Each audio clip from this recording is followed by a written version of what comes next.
After George Herbert Walker Bush nominated Clarence Thomas to sit on the Supreme Court, he nominated Clarence Thomas to replace Thurgood Marshall. Thurgood Marshall, the first black man ever to sit on the Supreme Court, and one of the great champions of civil rights. I think it's safe to say that Thurgood Marshall is up there with Rosa Parks and Dr. King. After Clarence Thomas was nominated, Professor Anita Hill stepped forward and said that while she was working for Clarence Thomas, she was sexually harassed by the Supreme Court nominee, repeatedly sexually harassed, and Clarence Thomas created a hostile work environment after she turned down his sexual advances. Now, every man in America knew she was telling the truth. But if Anita Hill could bring down a Supreme Court nominee, that could mean every man in America would be held accountable for their bad behavior. We all knew Anita Hill was telling the truth, not just about Clarence Thomas, but about most of the men sitting on that Senate Judiciary Committee. So there was a conspiracy of silence. More women came forward to accuse Thomas, but the chairman of the Senate Judiciary Committee back then, Joe Biden, said, "We don't have time." Thomas called this a high-tech lynching, and he stonewalled. But most importantly, he lied, and he lied, and he lied. And we all knew he was lying, but he was lying for all the male baby boomers. So he just lied his way onto the Supreme Court, the same way decades later, Brett Kavanaugh lied his way onto the Supreme Court. And we all knew Kavanaugh was lying, but he lied and he lied and he lied because he learned, and the Republicans learned from Thomas, Clarence Thomas, just keep lying and lying and lying. Stonewall and lie. Even though the FBI had more women who wanted to testify against Brett Kavanaugh, the committee circled the wagons and refused to let those women testify, the same way those other women weren't allowed to back up Anita Hill and say Clarence Thomas is a sexual harasser and a liar. So Clarence Thomas taught a generation of Republicans that if you lie and refuse to back down, if you say whatever it takes, call it a high-tech lynching, even though you're opposed to affirmative action, say and do whatever, just lie. It's how we ended up with Donald Trump. Just lie. Never back down. Never admit you're wrong. Roger Stone worked for Nixon. And the lesson he ended up teaching Donald Trump is that Nixon's biggest mistake was not burning the White House tapes on the front lawn. Just lie and stonewall and cover up. And that is what the Republican Party has become. Liars. Lying is second nature to them. Now, later, I'm going to be talking about the lawyer, John Eastman, who worked as Clarence Thomas's law clerk.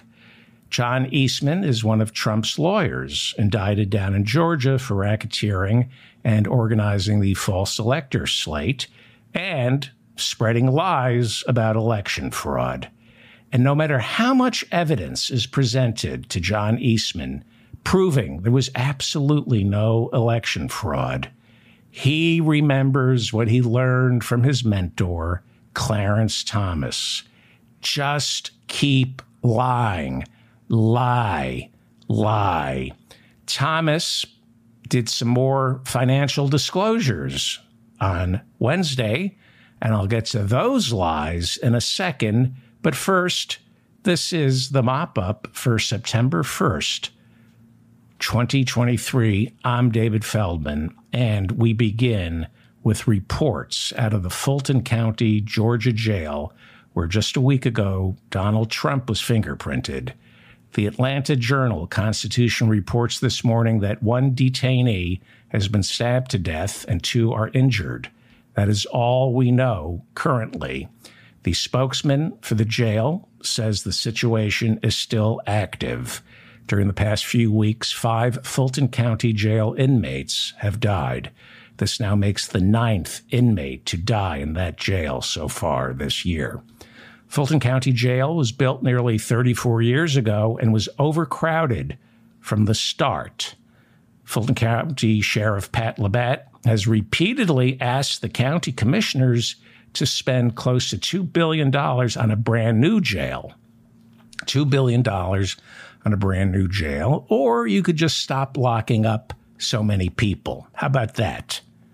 According to the ACLU, nearly half of the 3,642 inmates inside the Fulton County Jail have yet to be charged or indicted. The Sixth Amendment guarantees all Americans the right to a speedy trial, and yet, according to the ACLU, nearly half the 3,642 inmates inside the Fulton County Jail have yet to be charged or indicted. Sidney Powell and Kenneth Chesebro are asking for a speedy trial, and they've been granted one. I know Kenneth Chesebro is getting his trial in October, something like October 23rd. And yet half the people in the Fulton County Jail have yet to be charged or indicted. The United Auto Workers' current contract with Detroit expires on September 4th. As negotiations continue, the UAW on Thursday filed a complaint with the National Labor Relations Board, accusing General Motors and Stellantis of negotiating in bad faith. UAW President Shawn Fain says the two automakers are slowing down the process and refusing to get back to him in a timely manner. The UAW did not file a grievance with Ford Motors, saying, unlike the other two car companies, Ford is trying to negotiate in good faith. 6 days ago, UAW workers voted overwhelmingly to authorize a strike should Detroit fail to deliver a workable contract in 2 weeks. It would be the first auto worker strike since 2019. Parts of America are unsafe for LGBTQ plus tourists.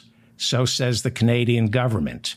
The Canadian government warned on Wednesday that several American states have passed legislation targeting the LGBTQ plus community, and Canada has warned Canadians to make informed decisions on where they plan to visit if they're going to America. Earlier this summer, both the NAACP and America's largest lobbying group for the LGBTQ plus community issued traveler advisories for Florida, warning recent legislation there has created an unsafe setting for blacks and gay tourists. Last month, the State Department issued a do not travel warning for Haiti, saying Haiti wasn't safe after an American and her daughter were kidnapped there, with the United Nations now sending in a peacekeeping force to restore order. But that isn't stopping our good friends from ICE. It's not stopping ICE from flying Haitian migrants out of this country and back to Haiti, even during the height of hurricane season. ICE has doubled the number of what they call air removal flights, sending migrants back to their home country. 850 individual flights took off in August. That's double the number in July. The Biden administration's air removal policy is now at a 2-year high, sending migrants back to countries like Haiti. Many of these migrants who are being shipped out of this country have lived here for decades and are often the parents of naturalized citizens born here and left behind.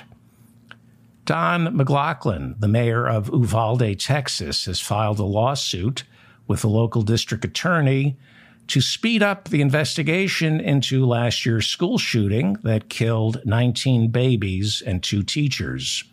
The mayor also called on District Attorney Christina Mitchell to resign, suggesting she is slow-walking the investigation to cover up for the poor response from Texas's local and state police during that shooting. If you remember, during the May 2022 shooting, a total of 376 local, county, and state law enforcement officers from Texas stood around for 77 minutes doing nothing while students and teachers inside that school called 911 begging for help.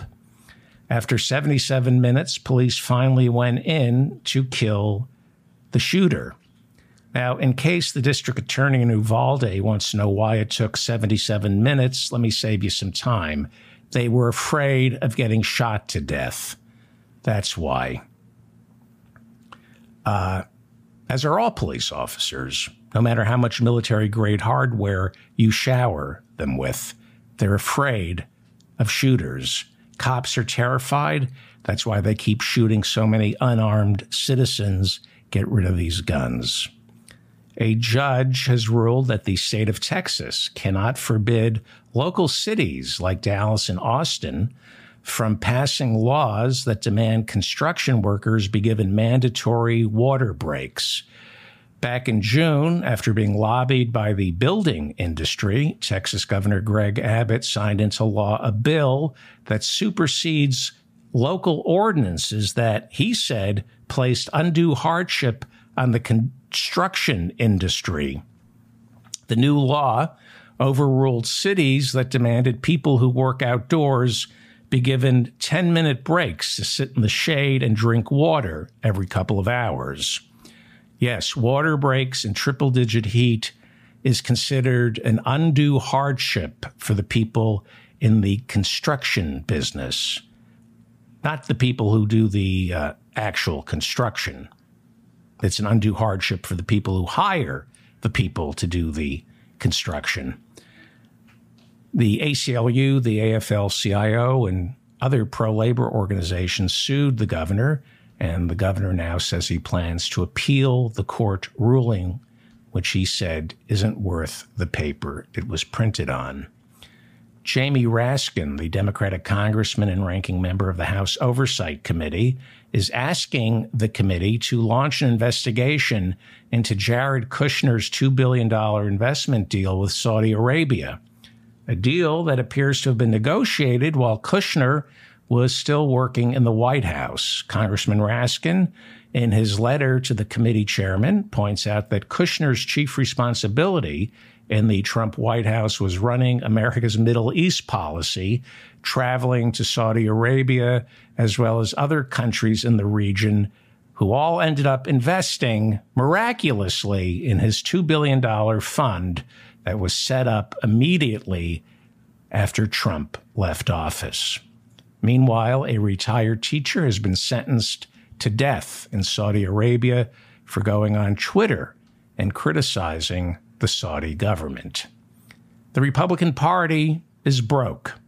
According to the Daily Beast, the Republican Party only has a little more than $11 million in its checking account.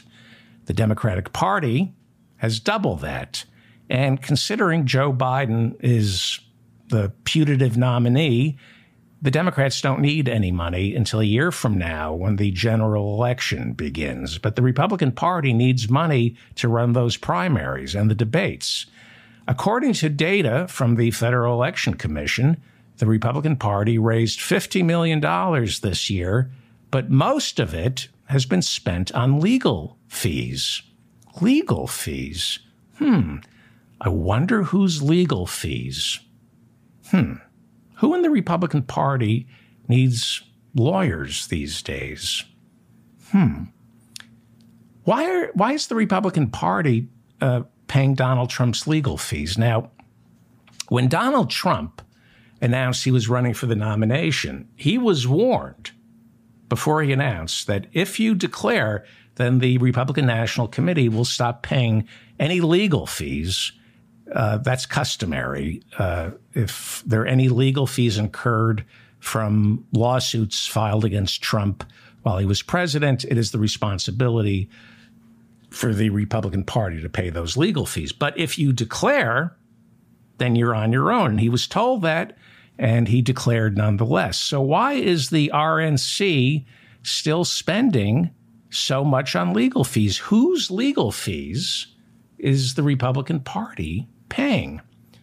Trump's Save America PAC has raised hundreds of millions of dollars since Trump left office. Hundreds and hundreds of millions of dollars since Trump left office. But USA Today reported on Thursday that that the Save America PAC is almost broke. Where did all that money go? Where did all that money go? Is Trump spending hundreds and hundreds of millions of dollars on legal fees? And why are his legal fees so expensive? Hundreds and hundreds of millions of dollars on lawyers? That must be one hell of a lawyer. Did someone convince him they could reanimate the corpse of Clarence Darrow, but it's going to cost you?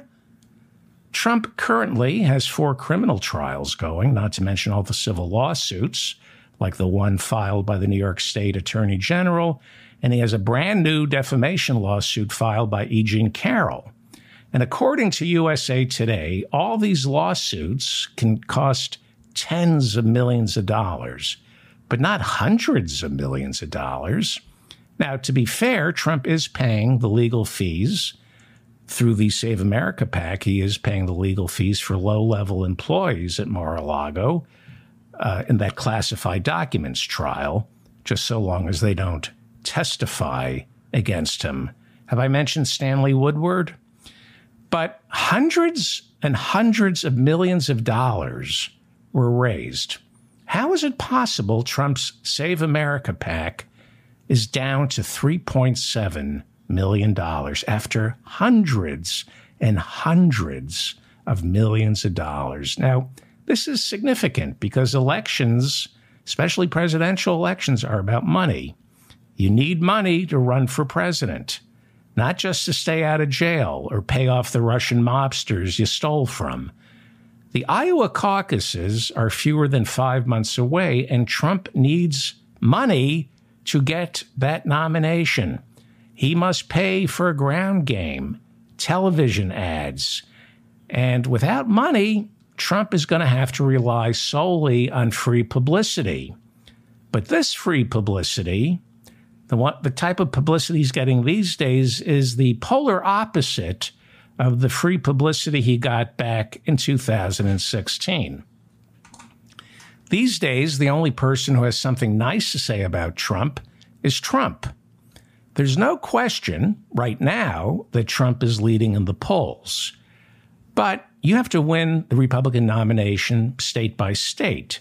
He did lose Iowa in 2016. Ted Cruz beat him in Iowa, and Donald Trump screamed election fraud.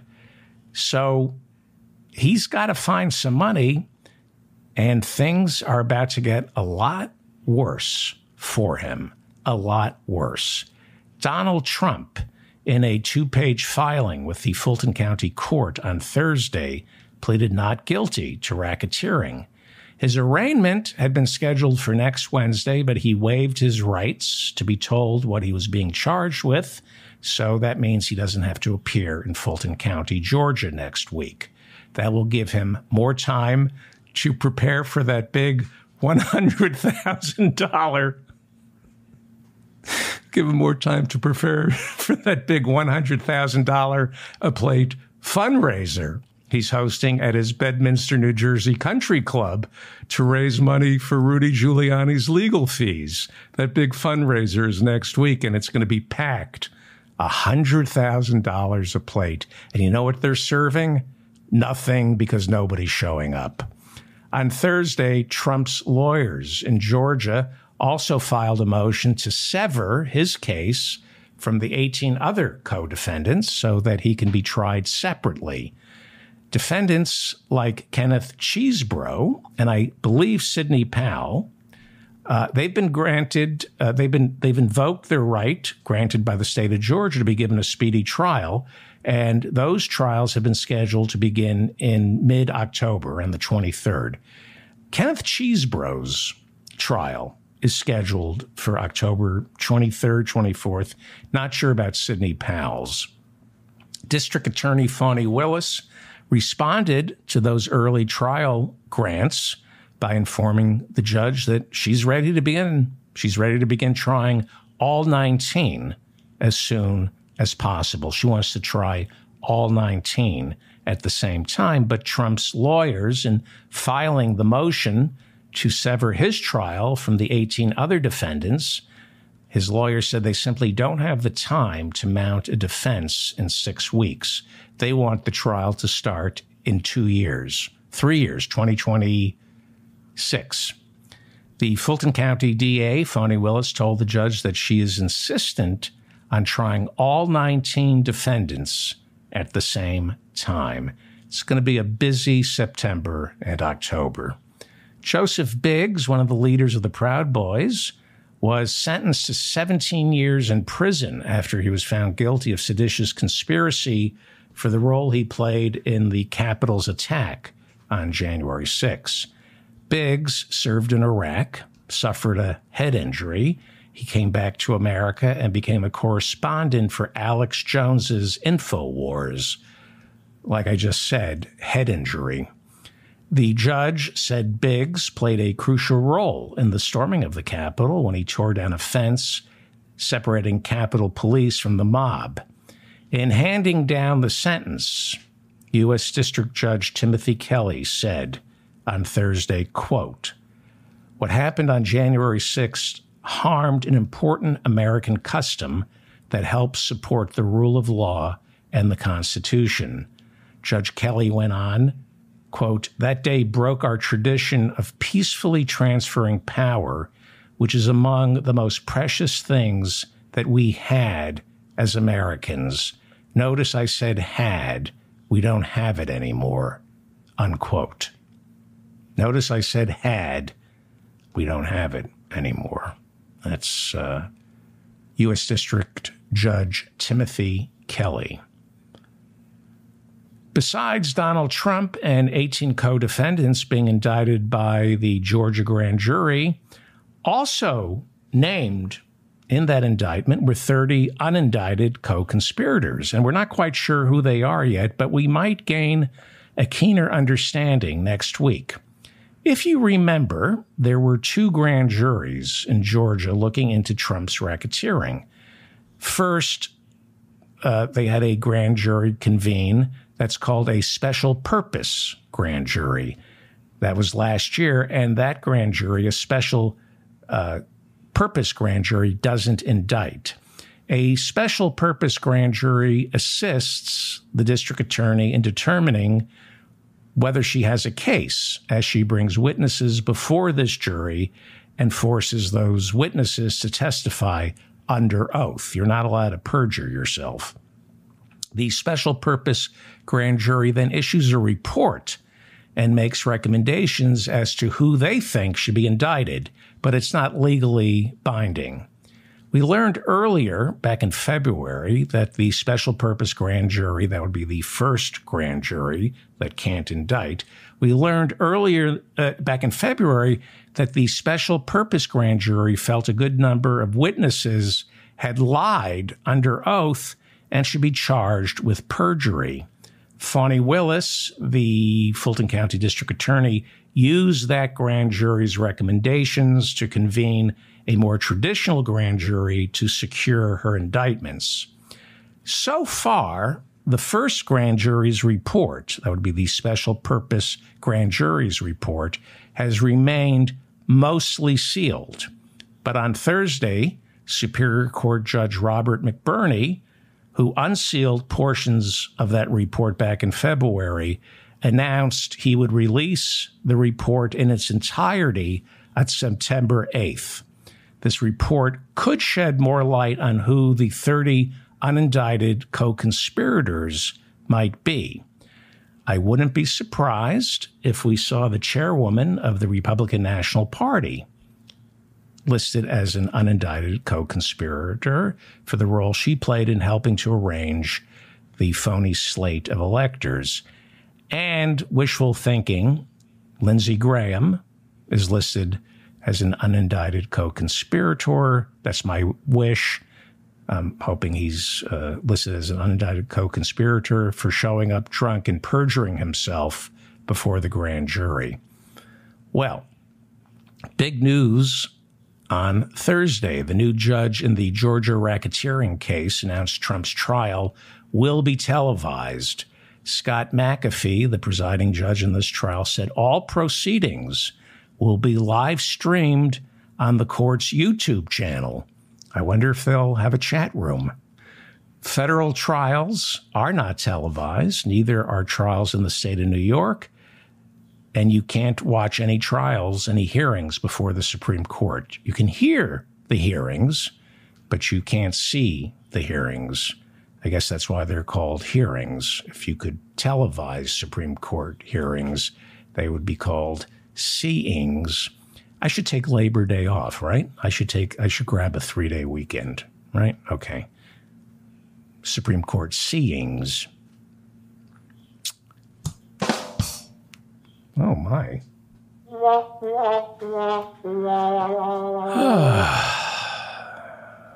Clarence Thomas, the man who launched A Million Lies, seems more open to transparency of late. On Thursday, Thomas made public his amended 2022 financial disclosure form, which had previously been filled with lies. In his latest amended version, Clarence Thomas revealed more first-class travel that had been paid for by Harlan Crow, the billionaire collector of Hitler memorabilia. That's who Clarence Thomas's good friend is. Harlan Crow, one of the world's largest has one of the world's largest collections of Hitler memorabilia. Well, in his financial disclosures, Thomas said he accepted a free private flight on Harlan Crow's jet after the Supreme Court decided to overturn Roe v. Wade because Thomas says he felt regular commercial air travel now posed a security risk because of that decision. I see. So last year, the Supreme Court overturns Roe v. Wade, and the first thing Clarence Thomas thinks is, my life is in danger. Not all the women who now have to carry an unwanted fetus to term. It's my life that's in danger. Is that the kind of logic they teach at Yale Law School, Clarence? Yeah, we overturn Roe v. Wade, so for safety's sake, I need to fly on a private jet. Jenny, the court is about to overturn the Miranda decision. It's not safe. Call billionaire Harlan Crow and tell him to book us a table at Chez Panisse, because it's not safe, I tell you. It's not safe. Wow. What a reprehensible couple. Ginny Thomas. Oh, that's another unindicted co-conspirator. Hoping maybe it's Ginny Thomas. Well, John Eastman, who's best friends with Ginny Thomas, John Eastman once worked as Clarence Thomas's law clerk in the Supreme Court. Eastman is 63. He's a fantastic scholar. He's a former chairman of the Federalist Society. That's an ultra-right-wing extremist group of lawyers who handpicked all three of Donald Trump's Supreme Court picks. He has been indicted on 9 counts down in Georgia for racketeering, solicitation of violation of oath by a public officer, and filing false documents. Eastman is charged with not just writing legal memos that served as the roadmap for the false elector scheme. He is also charged with helping to organize the false electors. Eastman was also reportedly instrumental in trying to convince Vice President Mike Pence that he had the legal authority not to certify the presidential election on January 6. Eastman also works over at the Claremont Institute in California as director of its Center for Constitutional Jurisprudence. The Claremont Institute is a right-wing think tank, which the New Republic described this month as, quote, an indispensable part of right-wing America's evolution towards authoritarianism. Well, John Eastman spoke on the Ellipse on January 6. He, along with Rudy Giuliani, opened for Donald Trump and tried to convince an armed crowd of Trump supporters that as Trump's attorney, I, John Eastman, have proof that the presidential election had been stolen.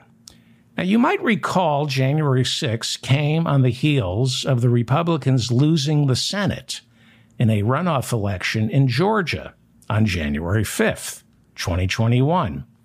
On January 5th, 2021, one day before the January 6th insurrection, in a Georgia runoff, Jon Ossoff, Democrat, won his Senate runoff election in Georgia, beating the incumbent Republican David Perdue. Also on January 5th, 2021, Raphael Warnock, Democrat, defeated the incumbent Republican Kelly Loeffler.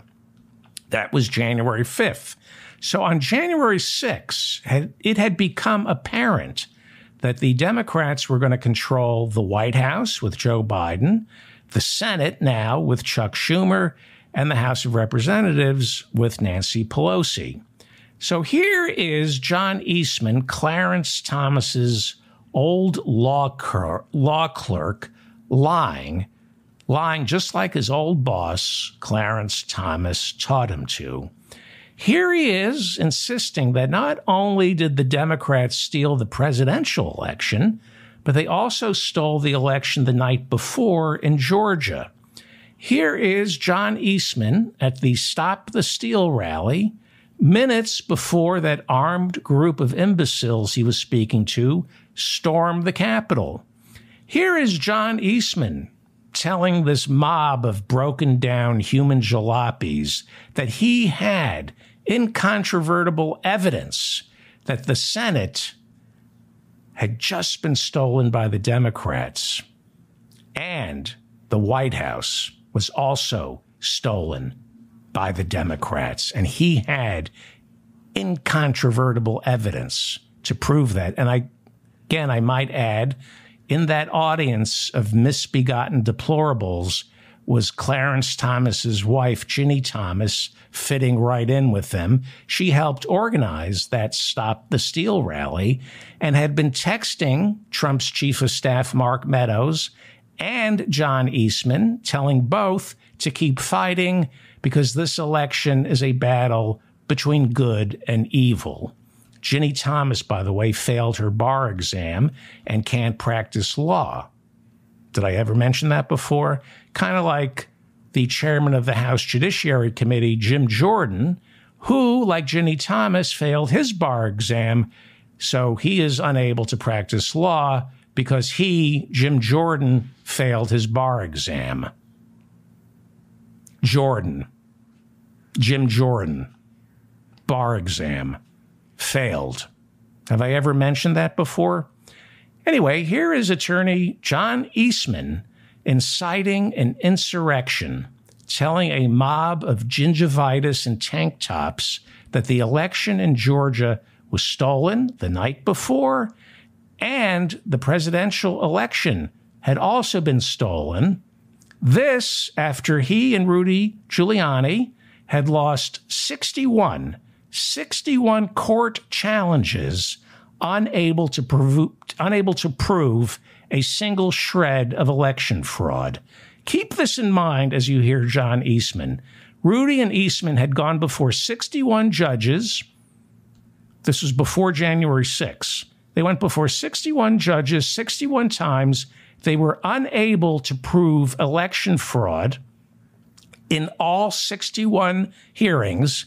They had traveled to battleground states trying to convince Republican state legislators and Republican governors like Brian Kemp to convene special sessions of their legislature to prove election fraud, and they were turned down by all seven Republican-controlled state legislatures said no. There's no evidence of election fraud. Here is John Eastman, whose disbarment proceedings are going on right now in California for the role he played on January 6th. Here is John Eastman helping incite an erection. I don't think that's possible for him.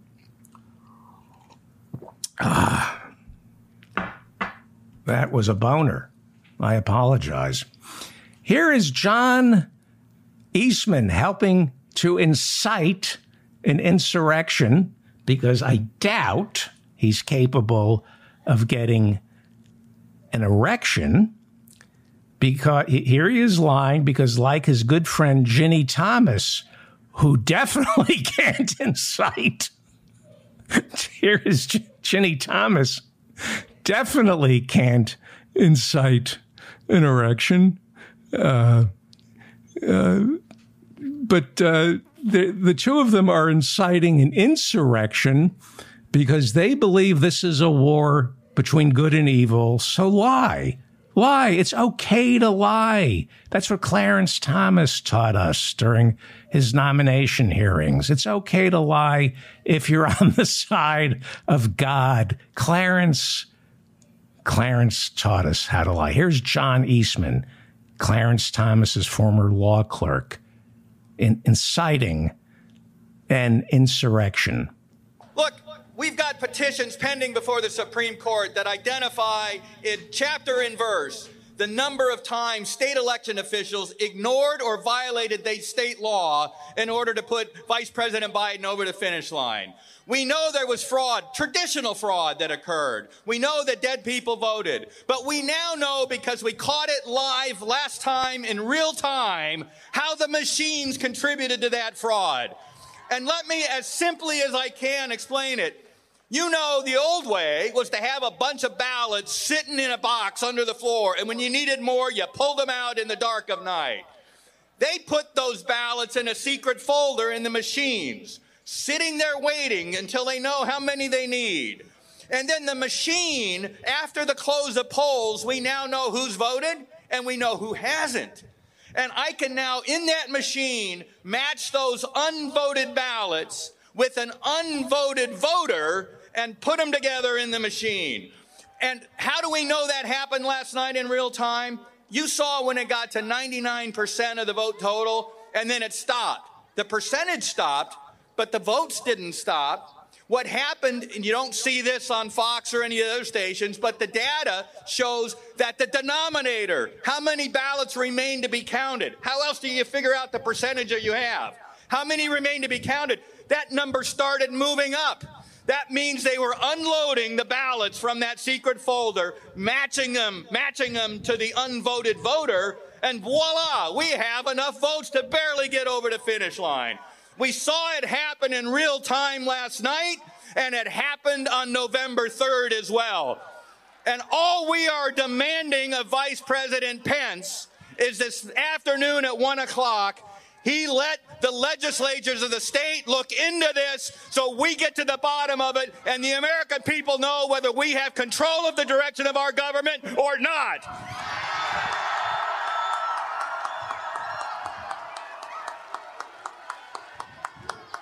We no longer live in a self-governing republic if we can't get the answer to this question.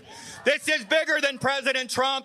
It is the very essence of our Republican form of government, and it has to be done. And anybody that is not willing to stand up to do it does not deserve to be in the office. It is that simple.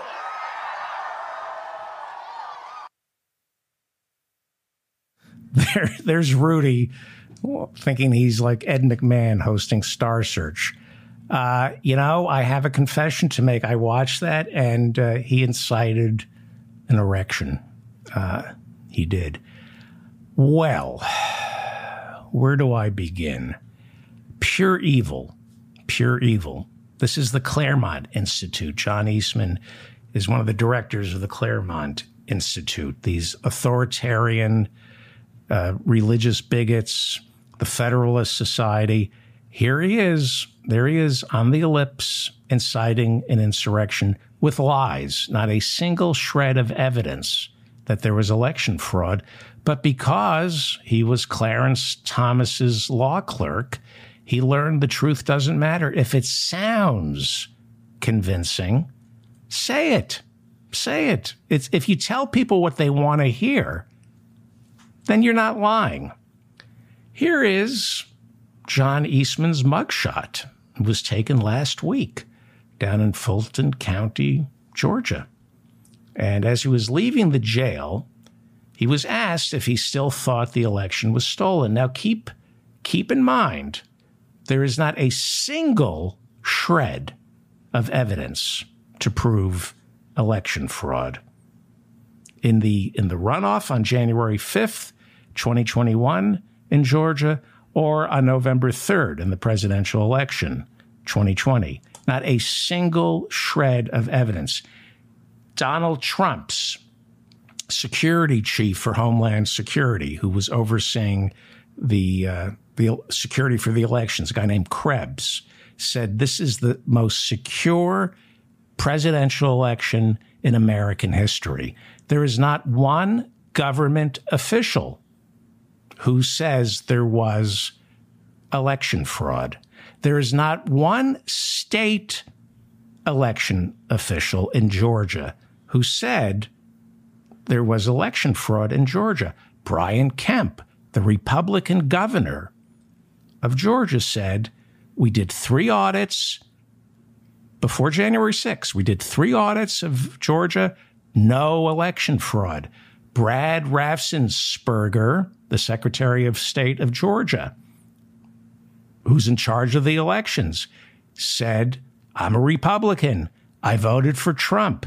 3 hand counts, 3 audits, no evidence, not a single shred of evidence of voter fraud. In all those battleground states that John Eastman and Rudy traveled to, they were trying to get Rusty Bowers, the Republican Speaker of the Arizona State House. They said, convene a special session and prove there's election fraud before January 6th. Rusty Bowers said, no voter fraud. There was nobody could prove. Michigan, Pennsylvania. These are Republican-controlled state legislatures. They all said no voter fraud. Nobody. There's not one single elected official, Republican, in these battleground states who has said there might have been some irregularities. Not one. Not one. Not one. But here is John Eastman, Clarence Thomas's former law clerk, Ginny Thomas's best friend. Here he is walking out of the Fulton County Jail after getting his mugshot, being asked, after all this, do you still believe there's evidence of voter fraud? Do you still think the election was stolen? Absolutely. Absolutely. Still. No question. No question in my mind. Absolutely. No question in my mind. Well, he has to say that because he's been indicted for many crimes, but one of the crimes he's been indicted for is lying about election fraud. So if he can prove to a jury that he honestly believed there was election fraud, then that says he did not have criminal intent. He's saying my state of mind is I believed there was election fraud. But in order for you to believe that, you need one shred of evidence, one folder, one person who stepped forward and said there was election fraud. None exists. Funny thing about political discourse. John Eastman can lie, Rudy can lie, Trump can lie when they go on TV. John Eastman can lie to a crowd of armed Trump supporters on January 6th and help incite an insurrection. But you can't lie in a courtroom. And there are consequences to trials. For example, Fox News had a very nasty trial. They had to settle with Dominion voting machines for $750 million this year because they allowed Rudy Giuliani and Sidney Powell to come on their network and spread lies about voting machines. And they've got Smartmatic suing them right now. Watch what happened when the liar, John Eastman, appeared on Fox News last night with Laura Ingraham. If you remember, Fox News had to pay Dominion $750 million, okay? So watch what a chilling effect that $750 million settlement, watch how it chills Laura Ingraham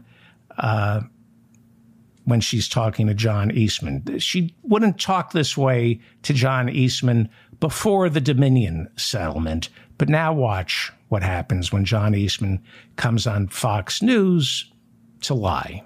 Oh, you know, one of the other things they said, well, Bill Barr said there wasn't any evidence of fraud. Well, I had lots of evidence of fraud. I haven't seen that evidence, and I'm always wanting to see everything, so I haven't seen that evidence. So don't sue me or Fox News, because this is not 2020, and I haven't seen that evidence. Moving on, you haven't seen that evidence because there is none. And like I said, John Eastman, Clarence Thomas's former law clerk, is going to have to show proof of election fraud, which he can't because he's made it all up. Then Laura Ingraham turned to Eastman's legal memos that insisted Mike Pence's role on January 6 was not ceremonial.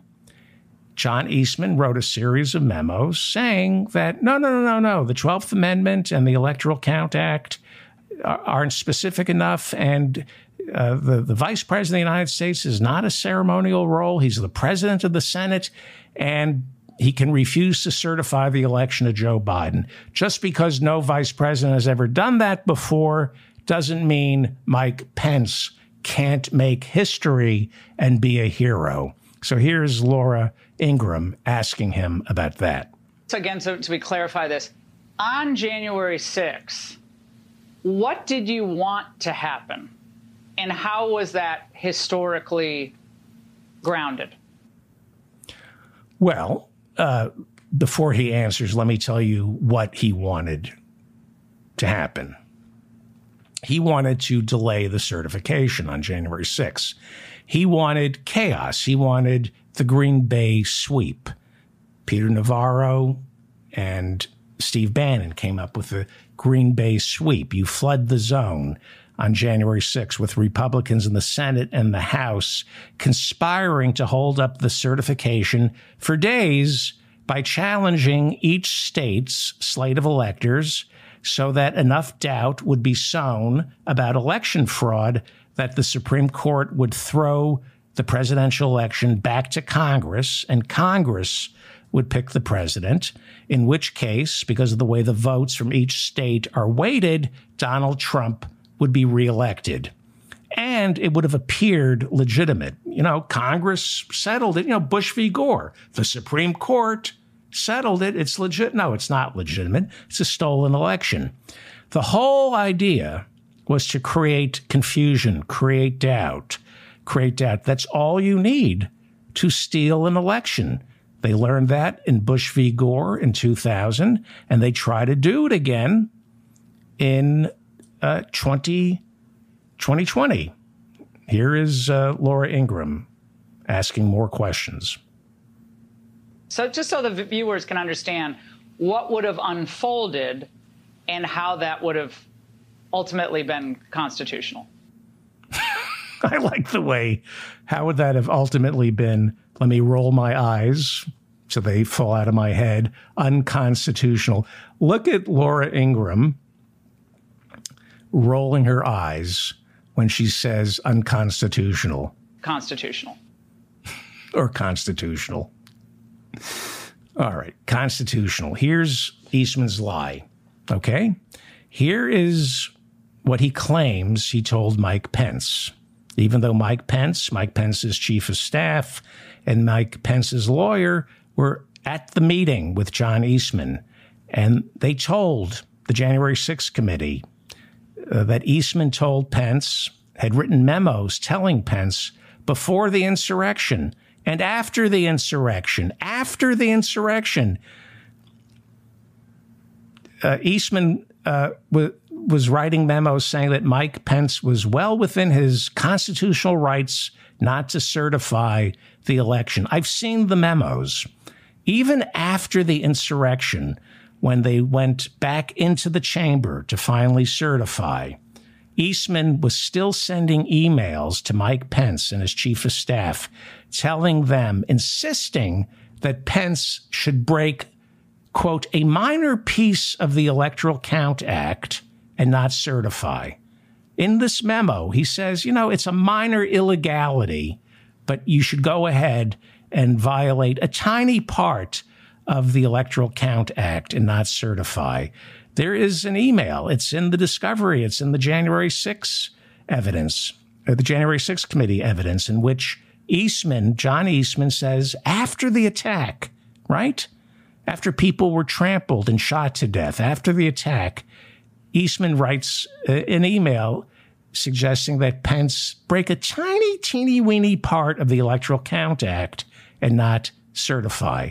A lawyer, John Eastman, a lawyer, former chairman of the Federalist Society, recommending that Pence break a little tiny law off of the Electoral Count Act, which means Eastman knew Pence's role was purely ceremonial, but he went ahead and said, do it anyway. He knew it was purely ceremonial, but he went ahead and drafted legal memos in the lead up to January 6th, insisting Mike Pence should disobey his oath and not certify the election. Watch John Eastman lie. So there, several things. Some people had urged that Vice President Pence simply had power to reject electors whose certification was still pending in legal contests. I don't believe that, but go ahead. I don't believe that. I don't That's either. one thing I don't agree with. And I explicitly told Vice President Pence in the Oval Office on January 4th that even though it was an open issue, under the circumstances we had, I thought it was the weaker argument. You have in writing, you did not say it was the weaker argument. You said it's illegal, but you should do it anyway. Well, that is... What I recommended, and I've said this repeatedly, is that he accede to requests from more than 100 state legislators in the swing states to give them a week to try and sort out the impact of what everybody acknowledged was illegality in the conduct of the election. And I specifically said, it. Yeah, not everyone acknowledged it, but that was the argument that was being made, obviously. So the recommendation you made was ask for a 10-day, a 12-day break. That's also not allowed by the 12th Amendment, the Electoral Count Act, or the Constitution. The recommendation you made is illegal. The vice president can't say, there's evidence of voter fraud, which there wasn't, and let's just stop for a couple of days, for a week or two, and figure this out. That is malfeasance and against the law for a lawyer to recommend that to the Vice President of the United States. Well, Colton Moore is a Georgia state senator, and Donald Trump loves this guy. You know why? Because Colton Moore loves Donald Trump. Colton should have been aborted back in 1993, which makes him 30 years old. He was elected to the Georgia State House when he was 24 because his mother didn't abort him back in 1993 when she had a chance. Colton Moore is a diehard Trump supporter, and I'm not making this up. He was an international auctioneer finalist back in 2017. That would be roughly 24 years after his mother should have aborted him but missed the opportunity. So he's an auctioneering champion, but instead of auctioning things off, he has become the auctionee. What do you bid for this parasitic lungworm? Here he is on The War Room with Steve Bannon sucking up to Donald Trump. Here he is sucking up to Donald Trump. How many people in my district questioned that election? No, none. Nobody questioned the 2020 election until your guy lost and you and he screamed election fraud. I mean, and now that we've got 19 people who are facing the rest of their life in prison because they spoke out against an election. They didn't speak out against an election. Well, they did speak out against an election. You're right. They were against the election. But that you misspoke. They spoke out against the election results. That's not what they did. That's not their crime. Their crime is they forged documents. They broke into voting machines. They threatened the lives of election workers and presented false evidence of election fraud to government officials, which is against the law. Please continue. I mean, you know, I told one senator, I said, listen, I said, we've got to put our heads together and figure this out. We need to be taking action right now. Figure this out? You can't even figure out the People magazine word search, you brain dead cretin. No, you don't have to act. That's not your responsibility. You're a state senator and your Secretary of State, a Republican. He did 3 recounts and found no evidence of election fraud. 3 recounts, you opportunistic weasel.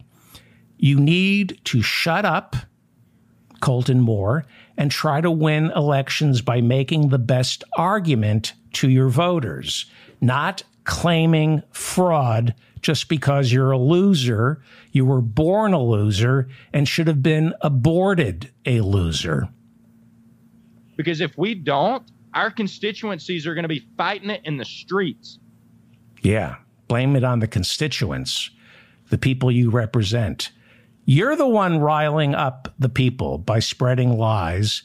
And then you say, I'm only responding to the lies my constituents believe, the lies that I told them. I fired up my constituents and now my hands are tied. I must do what I told them to tell me to do. Do you want a civil war?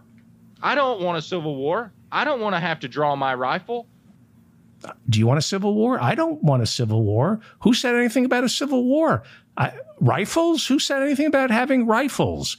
I don't want to draw my... You think I want a civil war?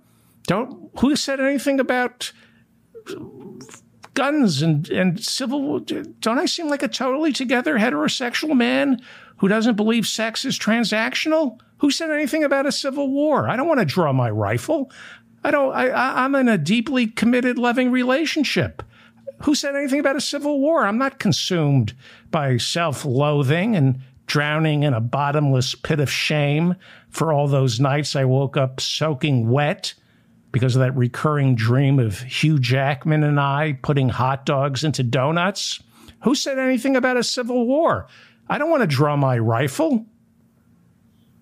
I want to make this problem go away.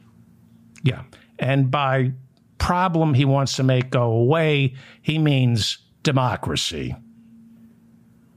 And the first step to getting that done is defunding Fani Willis of any Georgia tax dollars. Yeah, that will make the problem go away. Get rid of the district attorney and you draw your rifle and become a warlord. I like that plan, you deranged and demented, brain-dead sewer rat. Because she is not upholding her oath to the Constitution. She's not upholding her oath to the Constitution. Which Constitution are you talking about? The old Confederacies? Have you even read the Constitution? You see, Colton Moore, State Senator Colton Moore, learned a lesson. And that is, in Georgia, if you want to make it in the current Republican Party, you must be angry and stupid. That's all. And you know who taught him that? Georgia's angry and stupid congresswoman representing her state's 14th congressional district of angry and stupid white Southerners. Here is Marjorie Taylor Greene taking a break from working out in the gym to go on social media and criticize our president's foreign policy. Joe Biden, you're not a president. You're a piece of shit. Okay. That's where people like Colton Moore learn from their elders on how to have a career as a Republican politician in Georgia. Well, Brian Kemp is the Republican governor of Georgia.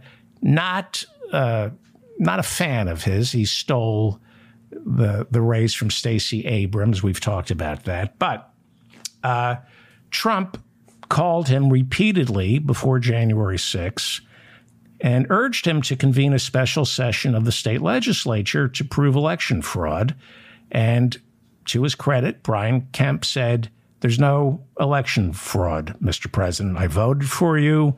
We did 3 recounts. There's not a shred of evidence.